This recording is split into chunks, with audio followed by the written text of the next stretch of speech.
Please take your seats. Our program will now begin.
Ladies and gentlemen, please welcome founder and chairman, the New York Forum Institute, Richard Attias.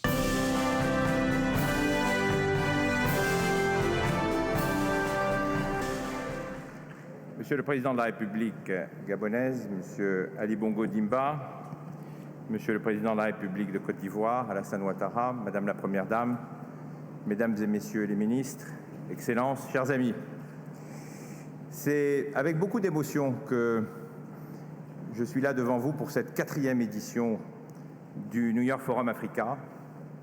Et plutôt qu'un discours, je voulais partager avec vous quelques rapides anecdotes. Ike Chioke est l'un des milliers d'entrepreneurs et décideurs économiques africains qui ont réussi ce que on ne l'entend pas beaucoup en fait, parce que s'il avait été européen ou américain, on aurait beaucoup plus entendu dans les médias, mais il a déclaré quelque chose d'intéressant il y a quelques semaines. Il disait, en parlant de son pays, le Nigeria, que c'est le seul pays qui compte 200 jets privés et qui n'a pas de compagnie aérienne nationale, qui exporte 2 millions de barils de pétrole par jour et qui subit des pénuries d'essence qui paralysent le pays, qu'il est la première puissance économique d'Afrique et que le système bancaire ne fonctionne pas. Et puis, une autre personne, Richard Turere, vous ne le connaissez pas, 13 ans. Ce jeune Kényan n'apprécie pas les lions, on peut même dire qu'il les hait. Et pourtant, ce brillant garçon, qui est un jeune Maasai, a imaginé une solution innovante, contribuant à la survie de ces bêtes majestueuses que sont les lions. En fait, pour les tenir à l'écart des humains, Richard, qui habite à la périphérie du parc national de Nairobi au Kenya, a eu pour première mission à 9 ans par ses parents de devoir garder et protéger le bétail de sa famille. Mais malheureusement, chaque matin, il découvrait qu'un membre du bétail avait été dévoré par un lion. Et alors, il constatait aussi qu'en marchant avec sa petite lampe torche, eh bien, le lion s'éloignait. Et il a, à 13 ans, imaginé un procédé en prenant des toutes petites pastilles LED qu'il a connectées avec vraiment 3 bouts de ficelle à une vieille batterie d'occasion, et il en a fait un système qui désormais fait que, par des lumières qui s'allument et qui s'éteignent, depuis maintenant 2 ans, il n'y a plus un lion qui s'approche des bétails et qui dévore ce à quoi il est le plus attaché. Il y a quelques mois, on disait que 3 pays africains allaient pratiquement être rayés de la carte, si on croyait les médias. La Guinée, le Libéria, la Sierra Leone. Ebola était censé tout dévaster sur son passage. Et puis il y a quelques jours, on nous dit qu'en Guinée, des Guinéens, des chercheurs, aidés certes avec des confrères internationaux, ont découvert un vaccin contre Ebola qui fonctionne et qui fait qu'Ebola maintenant est en retrait. Et puis une dernière anecdote, quand je pensais à notre continent, le pays des pharaons est en Afrique. Chacun le sait, madame. Certains ont tendance à l'oublier, mais l'Égypte vient de démontrer au monde sa capacité à creuser en 12 mois 57 km d'extension du canal de Suez. Ça a été fait avec plus de 10 000 travailleurs, ingénieurs égyptiens, certes avec une coopération internationale, mais ils ont relevé le défi qu'on leur a lancé. Et d'ailleurs, Monsieur le Président de la République, vous avez pu le constater par vous-même puisque vous étiez à l'inauguration début août de cette extension du canal de Suez. Alors je pourrais continuer à égrener ainsi des anecdotes de la vie de notre continent pendant des heures. Mais j'ai souhaité démarrer cette 4e édition du New York Forum Africa avec ces réalités pour mettre l'accent sur probablement la plus belle et la plus importante ressource de l'Afrique. Et je pense, comme l'a dit notre ami nigérian, qu'elle a été négligée pendant des décennies. Ce sont ses habitants, ce sont les Africains. Et aujourd'hui, je voudrais juste lancer un message sans aucune démagogie. Les Africains sont optimistes, les Africains sont inventifs, les Africains sont le moteur et sont, comme vous l'avez souligné, Monsieur le Président de la République, dans le thème de ce New York Forum Africa, l'énergie de ce continent. Alors, chers investisseurs, si je pense qu'il n'y avait qu'un message à retenir de ma brève introduction au-delà de ma passion pour l'Afrique, ce n'est pas de vous concentrer que sur les matières premières, que sur les ressources naturelles, mais sur les hommes et les femmes, les jeunes du continent. Alors nous avons voulu mettre à l'honneur tous ces jeunes. Est-ce que vous êtes là encore parmi nous? Dans toutes les sessions de ce forum à Libreville, au Gabon, précisément où depuis 4 ans, dans le sillage du New York Forum Africa, se sont créés de multiples projets dont on ne parle pas toujours assez et qui font du Gabon un pays émergent, un pays dans la pure ligne de conduite et de développement que s'est fixé son président, le chef de l'État, M. Ali Bongo Ondimba, que je souhaite vraiment remercier pour son permanent soutien et que je vous demande de bien vouloir accueillir comme il se doit. Monsieur le Président de la République.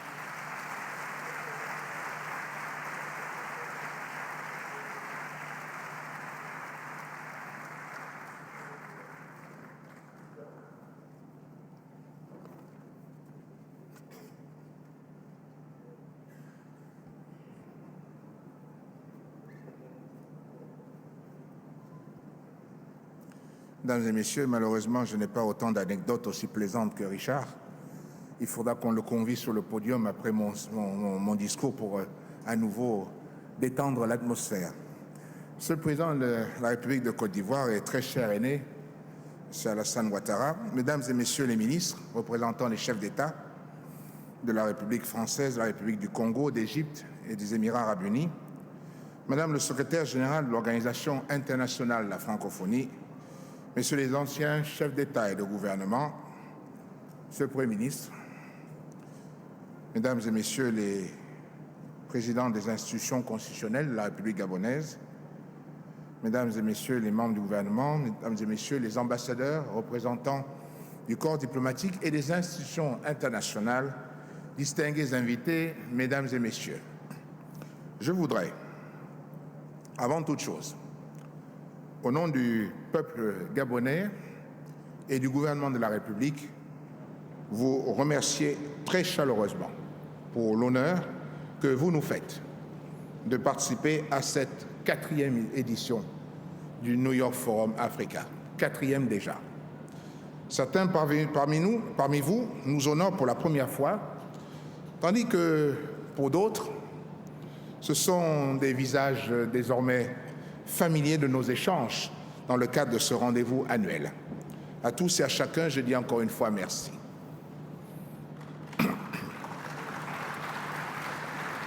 Mesdames et Messieurs, chers participants, la présente édition du New York Forum Africa se tient au moment où le monde est marqué par une conjoncture internationale particulièrement difficile, résultant de la chute des cours du pétrole, le ralentissement des économies européennes et asiatiques, des menaces multiples sur l'environnement et avec principalement la question urgente du réchauffement climatique. Toutes ces questions nous interpellent. Nous ne pouvons plus attendre.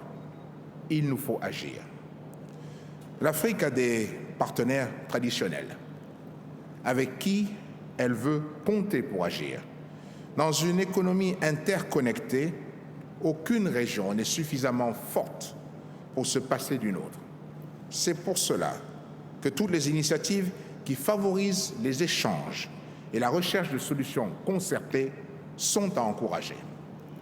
Nos discussions et nos échanges tout au long des 3 jours de ce forum doivent nous amener à partager nos expériences, nos savoir-faire, à penser différemment si nous voulons trouver des solutions pérennes aux problèmes que nous rencontrons. En d'autres termes, nous devons oser des solutions nouvelles. Cela implique une certaine prise de risque. Risque de ne pas être compris, risque de se tromper. Mais comme il est dit habituellement, celui qui ne se bat pas a déjà perdu. Prenons donc le risque également de réussir ensemble. Nous devons innover, trouver de nouvelles inspirations, ouvrir de nouvelles opportunités à nos entreprises, à la jeunesse, à la femme. Notre responsabilité de leader politique, de chef d'entreprise, d'acteur de la société civile n'est pas seulement de gérer les acquis, de faire ce que nous savons déjà faire. Notre responsabilité véritable, c'est aussi d'explorer de nouveaux possibles et de tracer la voie pour les générations futures. De fait, nous devons oser sortir de nos modes de production habituels, nous libérer de la structure traditionnelle de nos économies. Certains diraient sortir de nos zones de confort. C'est le pari que nous avons pris en nous engageant vers une économie diversifiée qui privilégie la transformation locale de nos matières premières. Et pour y parvenir, la première matière à transformer, ce n'est ni le manganèse, ni le bois et encore moins le pétrole. Pour réussir pleinement le pari de la transformation, ce sont nos mentalités, ce sont nos modes de pensée et d'agir qu'il convient d'abord de transformer. C'est la raison pour laquelle il nous faut miser sur la jeunesse. Le continent africain présente la démographie la plus jeune au monde. En effet, plus de 60% des Africains ont moins de 30 ans. Au Gabon, c'est 42% de la population qui a moins de 15 ans. Vis-à-vis d'eux, qui constituent l'avenir de nos pays, nous avons une responsabilité particulière. Nous devons en effet créer les instruments qui permettront aux jeunes Africains de s'instruire, se former, travailler, d'investir en Afrique. Face à ce défi extraordinaire, et surtout pour des pays comme le mien, comme le Gabon, dont l'écrasante majorité de la population vit désormais dans les centres urbains, nous avons le devoir de montrer le chemin. L'investissement dans la jeunesse devient donc la priorité des priorités. Nous avons pu encore nous en rendre compte ce matin même dans les échanges que nous avons eus avec les jeunes leaders gabonais et africains. Je voudrais à cet égard remercier Mme Michaëlle Jean, secrétaire général de l'Organisation internationale de la francophonie, et M. José Manuel Barroso, ancien président de la Commission de l'Union européenne, qui ont participé à mes côtés à l'African Citizen Summit et qui ont pu mesurer la formidable énergie qui se dégage de cette jeunesse qui a hâte d'entreprendre, qui attend beaucoup de nous, dirigeants politiques et économiques. Mais cette jeunesse, comme je l'ai dit, a d'abord besoin d'être bien éduquée, bien formée. Ceci est certes la responsabilité des États et des gouvernements, mais c'est aussi le devoir de tous ceux qui, acteurs de la société civile, entreprises, citoyennes ou mécènes, ont la capacité d'agir. Permettez à ce titre que j'adresse mes sincères remerciements à Mme Sylvia Bongo Ondimba, première dame du Gabon, pour son engagement résolu en faveur de la jeunesse gabonaise, particulièrement dans les domaines de l'éducation et la santé. Merci beaucoup, Madame.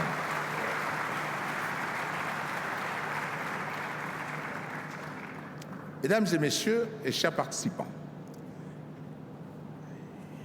l'Afrique, il a été dit, est un continent d'avenir. Tous les secteurs d'activité y offrent de véritables opportunités. Nous devons de les saisir afin de développer de nouvelles filières, de créer plus d'emplois et de créer de futurs champions. Nous devons réinventer notre approche dans tous les domaines, qu'il s'agisse des transports, des énergies renouvelables, de la culture, de l'innovation, du numérique, de l'agriculture. Nous pouvons et nous devons tout réinventer, y compris dans le système d'éducation et de formation professionnelle. C'est dans ce sens qu'au Gabon, nous continuons à investir dans des secteurs diversifiés et porteurs de croissance, et ce malgré la crise du pétrole. Nous voulons à cet égard remercier tous ceux qui croient en nous et qui nous accompagnent dans ce formidable challenge de la diversification. Parmi ces secteurs porteurs d'avenir, nous pouvons particulièrement compter sur l'agriculture. Par sa forte dépendance des produits issus de l'industrie extractive, notre pays a connu une très faible croissance de l'activité agricole, ce qui a accentué notre dépendance alimentaire, puisque nous importons plus de 80% des produits alimentaires pour un peu plus de 500 millions d'euros chaque année. Notre ambition, vous le comprenez bien, est donc de sortir de cette dépendance. Et depuis déjà quelques années, nous constatons avec bonheur que des produits gabonais commencent à remplir les rayons de nos grandes surfaces. Pour mettre un coup d'accélérateur à cette volonté d'indépendance alimentaire, nous avons lancé un vaste programme agricole dénommé Graines. Ce programme vise à cultiver jusqu'à 200 000 hectares dans les 5 prochaines années et créer autour de 20 000 emplois. Cet important programme agricole sera mené dans le strict respect de nos engagements internationaux en matière de conservation des forêts. Pour ce faire, nous avons adopté un plan national d'affectation des terres qui s'inscrit dans le cadre du plan stratégique Gabon émergent comme le garant de l'équilibre entre les différents usages de la terre, c'est-à-dire les exploitations industrielles, agricoles, forestières, de même que les zones de développement urbain, les réserves, etc. Ce plan d'affectation des terres a pour mission de favoriser l'optimisation de la valorisation intégrée de nos atouts et opportunités dans une perspective d'économie circulaire qui accroît nos performances économiques tout en atténuant nos vulnérabilités environnementales. Mesdames et messieurs, toutes ces questions relatives à la diversification de nos économies, aux attentes des femmes et aux aspirations de nos jeunes ne manqueront pas de nourrir nos échanges dans les différents panels. Mais j'ai également voulu inscrire cette 4e édition du New York Forum Africa de Libreville sous l'égide des enjeux changement climatique. Je voudrais à cet égard saluer le leadership et l'engagement du président français François Hollande, ainsi que des contributions américaines, chinoises pour la réussite de la COP21. Cet engagement français manifesté de nouveau par la présence dans cette salle de Mme Ségolène Royal, que nous saluons ici, ministre de l'écologie, du développement durable et de l'énergie du gouvernement français, représentant donc le président Hollande, est un encouragement important pour nous à poursuivre nos efforts dans ce domaine. Nous continuerons à travailler avec détermination pour que l'Afrique arrive à Paris pendant la conférence des parties avec des idées et des propositions, des initiatives pertinentes.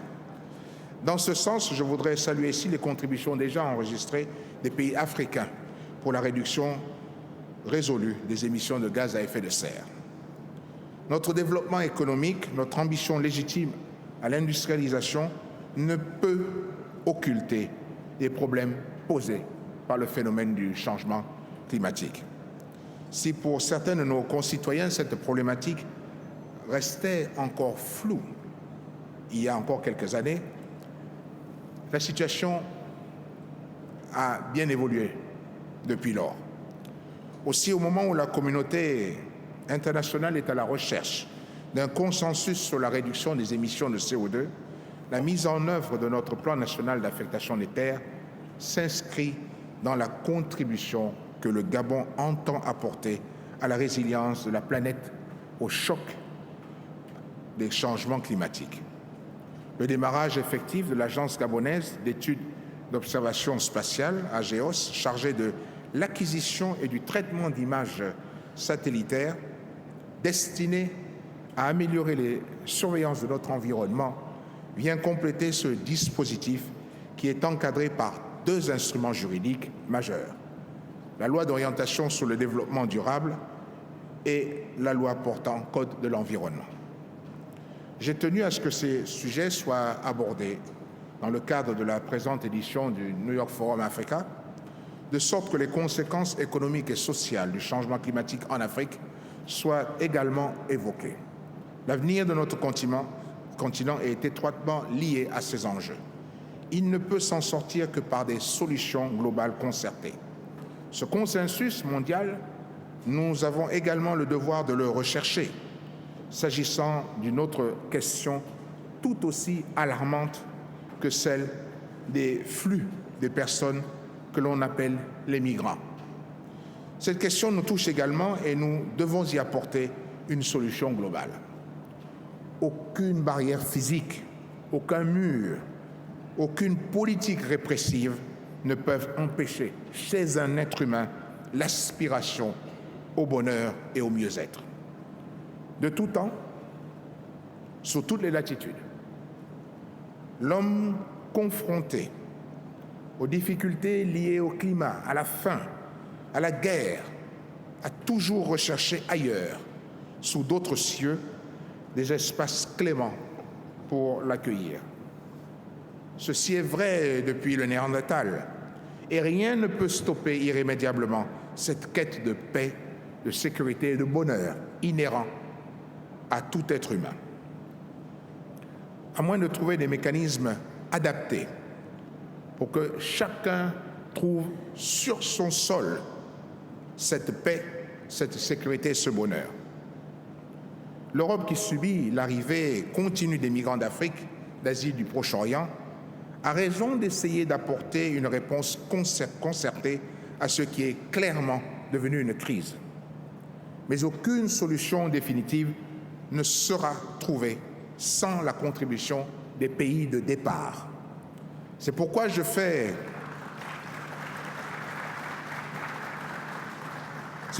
ici la proposition d'une rencontre Europe-Afrique. Cette rencontre ait lieu autour de la question des flux migratoires et de leurs conséquences. Cela pourrait conduire non seulement à imaginer de nouvelles coopérations, mais aussi de nouvelles règles juridiques pour régir ces relations nouvelles ou renouvelées. Il ne peut y avoir évolution du cadre des affaires sans évolution du cadre juridique. Mesdames et messieurs, si vous le voulez bien, je voudrais dire quelques mots aussi pour tous ceux qui ne parlent que l'anglais et qui sont dans cette salle. Ladies and gentlemen, this is why we are hosting for the first time here at the New York Forum Africa, the African Association of International Law, and I take the hereby opportunity to wish a very warm welcome to all of its members assisting their event in the margins of the forum. I must say that this edition of the New York Forum, themed "The Energy of the Continent," has been dedicated to the dynamism of our women and our youth. Ladies and gentlemen, our continent, our heritage, is the theme of the opening session. We have the responsibility to do everything at all decision-making levels, whether it be political, economical, civil society, youth, women, citizens, so that our planet is protected, so that our youth find new paths to hope, so that our women, liberated of discrimination, may free their potential. May our debates be intense, covering all these issues and the inspiration to a future that benefits us all. Sur ce, je déclare ouverte la 4e édition du New York Forum Africa. Je vous remercie.